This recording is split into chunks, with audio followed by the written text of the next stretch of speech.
Hello everyone, this is আজহার বাবু। আজকে আমার বন্ধের দিন, তো আমি চিন্তা করলাম উবার করা যায়, তার জন্য বের হয়ে গেলাম। বেসিক্যালি আমি সেইখানে থাকি, এখানে ড্রাইভওয়ে নাই, তো আরেকজনের ড্রাইভওয়ে আমি ইউজ করি। তো এখানে এখানে মানুষ কিছু বলে না, কারণ আমি আমার সাইকেল রাস্তায় পার্ক করতে পারি না। আমার সাইকেল অনেক হালকা, তো দেখা যায় যে অনেক বেশি যখন ওয়াইন্ড হয় তখন সাইকেলটা পড়ে যায়, তার জন্য আমার সাইকেল এইভাবে উপরে উঠাইতে হয়। এটা ওই আজকে আমি যে জিনিসটা শেয়ার করব, তো আমি একটা ভিডিওতে দেখলাম এক বড় ভাই বলল যে সাইকেলে কোনো রেস্ট্রিকশন নাই এখানে।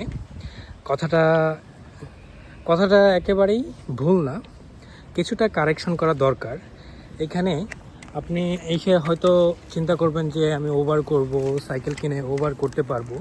হ্যাঁ, করতে পারবেন, কিন্তু এখানে কিছু লিগ্যাল ইলিগ্যাল সাইকেল আছে, যেই জিনিসগুলো আপনার জানা দরকার।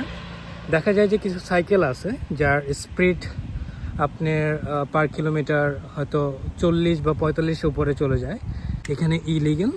আর এখানে টোটাল সাইকেলও কিন্তু ইলিগ্যাল, আপনি প্যাডেল চালিয়ে পাওয়ার রান করতে পারবেন। কি আপনি পুলিশের কাছে ধরা খান, তো হয়তো আপনাকে 300 থেকে $400 মতো আপনার ফাইন খেতে হবে। তো আপনি যখন সাইকেল চালাবেন রাস্তায়, ন্যাশনাল পিপি ইউজ না করলে তার জন্য আপনাকে ফাইন দিবে।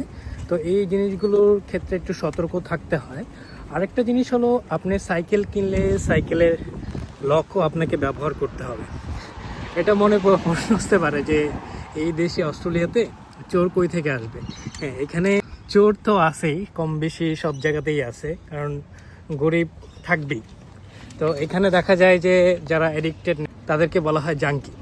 তো এই জাঙ্কিরা কী করে, একে চুরি করে নিয়ে যায়। তো এরকম পরিচিত আমার এক ছোটো ভাই আছে, সে কোলসের চাকরি করে, কোলসের সামনে থেকে সাইকেল চুরি করে নিয়ে যায়। তো আমার ছোটো পুলিশকে ইনফর্ম করে এবং সেই চোরকে ধরেও নিয়ে আসে, এবং সেই চোরের ভিডিও ফুটেজও পুলিশকে দেখায়, কিন্তু দেখা যায় যে কোনো কাজ হয় নাই। তো আমি এটাই সাজেস্ট করব, সাইকেল কিনলে সাইকেলের সাথে অবশ্যই লক ব্যবহার করবেন, আর যখন অর্ডার পিক করবেন সাইকেলটা লক করে যাবেন। অস্ট্রেলিয়াতে কখন কি ঘটে যায় এটা বলা অসম্ভব।